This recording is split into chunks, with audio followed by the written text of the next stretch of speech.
Ladies and gentlemen, we got breaking news from Project Veritas. New York Times national security reporter says the January 6th media coverage over the top and the FBI was involved. NYT national security correspondent Matthew Rosenberg contradicts his own January 6th reporting. Quote, there were a ton of FBI informants amongst the people who attacked the Capitol.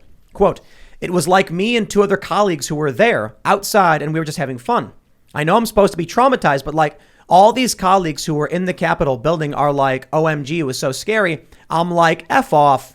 I'm like, come on. It's not the kind of place I can tell someone to man up, but I kind of want to be like, dude, come on, you are not in any danger.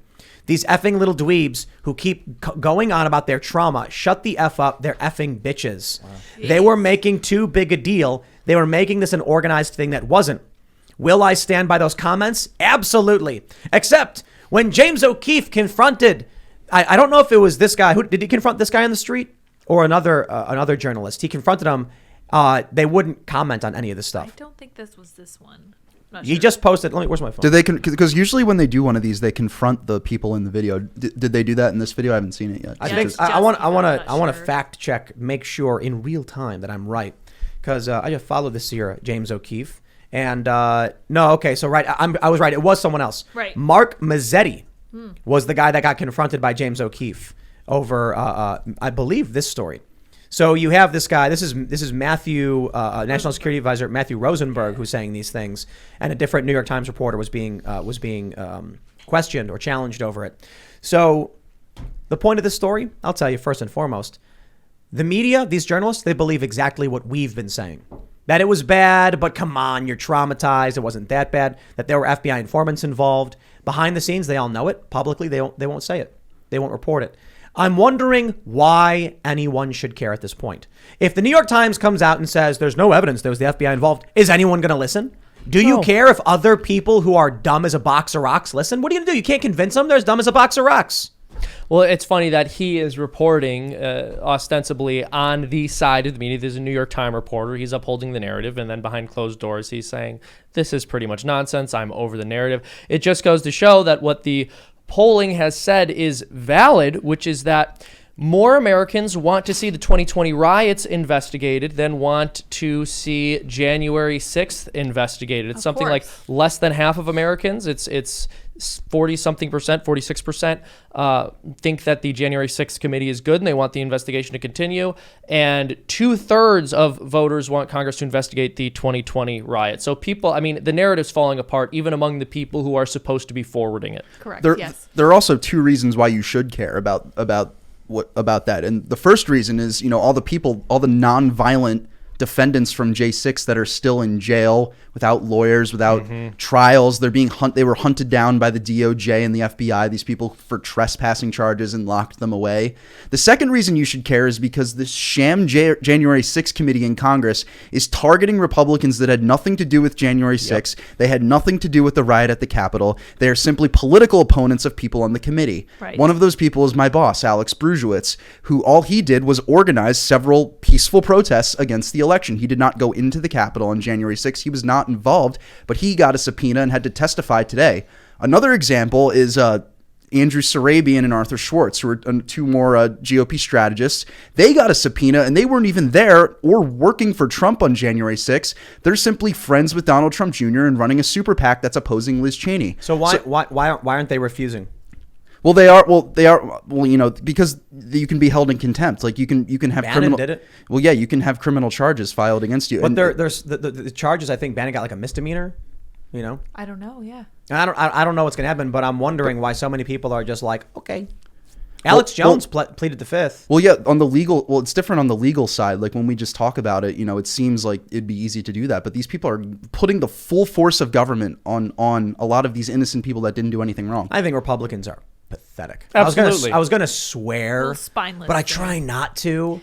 But overwhelmingly pathetic. Yeah. Well, whenever you have Republican leadership complaining about how the far left has taken this country too far in that direction, you have to ask, why did you let them? Right.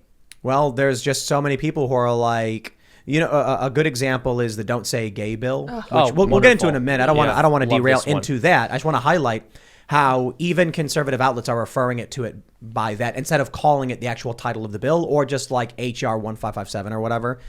they're going along with it.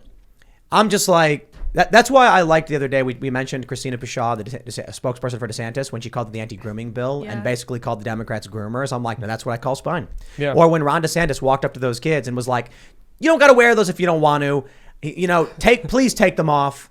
And I think he said later that he didn't want people to think he made them do it. So like, I don't care if you wear it, just, I'm not making you do it. So too often we have people who are just like, I'll do what I'm told and I'll go along with their abuse of power. You get Donald Trump. What did the Republicans do when the first 2 years of Donald Trump's presidency? A whole hot nothing. Yeah. Nothing. Or when I'm sorry. I'm so sorry. I'm so sorry for the president. I'm so sorry that my party acts this way. They had Congress, and they gave it up in 2018. Didn't do anything. Yeah. Yep. They're not going to do anything. So no, they're going to just keep collecting a paycheck. Sorry, go on. No, it's just they need term limits. This is ridiculous.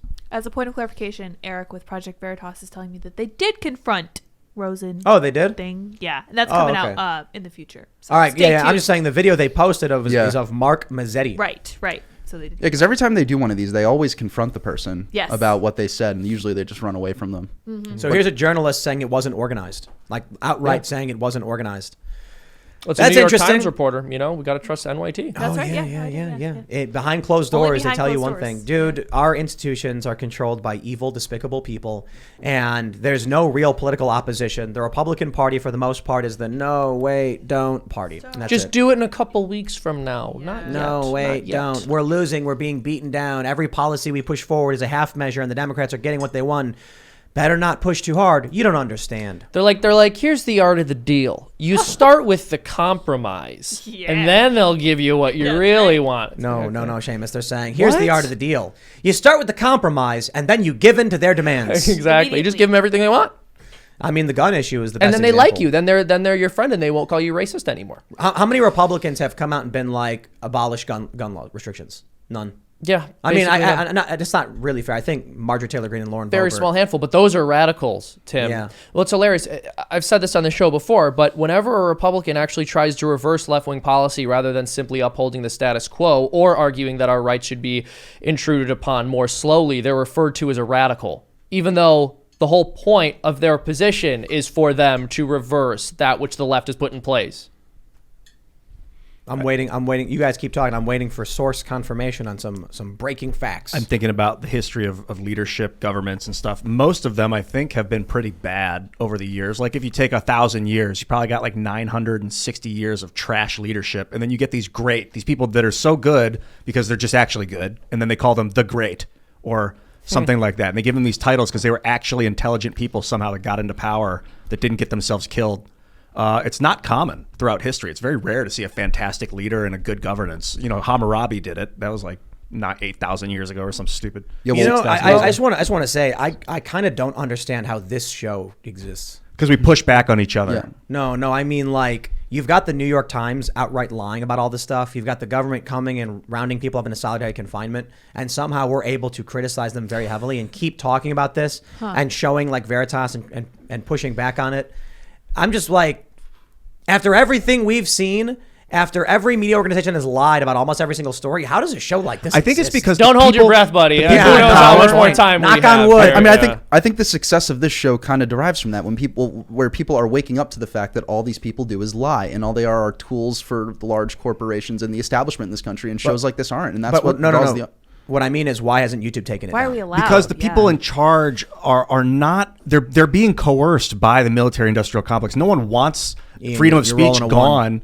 Like the people that are really in charge of Google they're not evil. They're just being coerced by this established force. I would like if they were truly evil, they would have shut it down a long time ago. I mean, that may be true.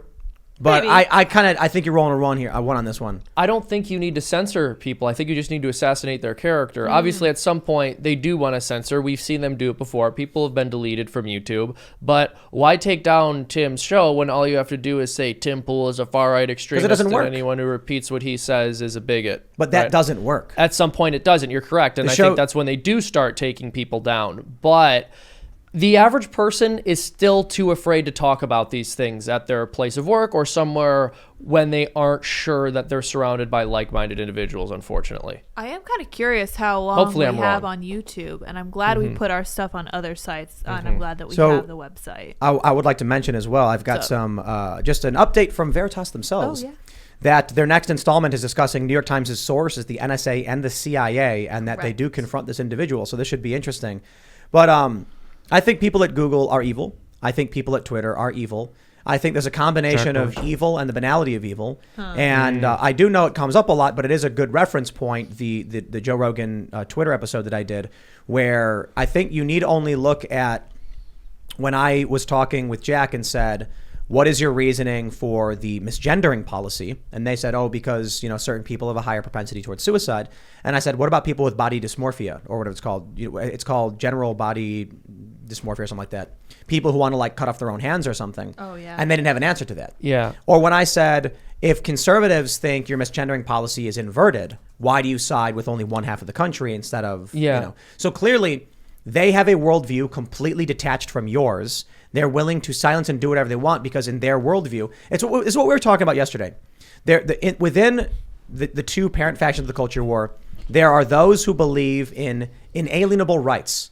Whether you're religious or not, there are people who believe there exists something outside of you, and other people have equal right to life, liberty, and happiness. And then you have the woke cultists who believe that power is derived by force and they can take whatever they want. So that's overarching narratives here. We here are honest because, well, you should decide for yourself in your life because I respect you and your life and you do what you want. The other side believes that power should be seized, and you seize power by lying to people and manipulating them. Well, as Jack Dorsey said, Tim, if conservatives are allowed to express their views on Twitter, trans people aren't safe to express theirs. So censorship is actually promoting free speech. Did he actually say that? That's not exactly how he put it, but that's what he said. His whole argument was that transgender people are not in a safe space where they can speak freely unless those who would quote unquote misgender them are unable to do so. Let's talk about. That's not a misrepresentation of his argument. That's what he was saying. Sorry. No, go ahead. No, go ahead. Just to make another point about that, I think, it goes back to the fact that Republicans controlled the presidency and both chambers of Congress for 2 years and didn't do anything about big tech censorship. There are laws that can be changed that can prevent these big tech companies from censoring people, and Republicans just didn't do it. The good news is I think a lot of GOP politicians and are starting to wake up and get it and understand that, hey, we can make reforms to Section 230. We can make reforms to these laws that can stop big tech from censoring people, and we'll see if it happens. Thanks for checking out this segment from the Timcast IRL podcast. But if you want to check out the full show live, tune in Monday through Friday at 8 p.m. And if you want more special access content, head over to timcast.com and become a member. Your membership helps sustain this company, keep our journalists employed, makes this show happen, and you will get access to exclusive members-only segments of the Timcast IRL podcast, and there's a massive library to check out. So again, go to timcast.com or tune in Monday through Friday at 8 p.m., and we'll see you all there.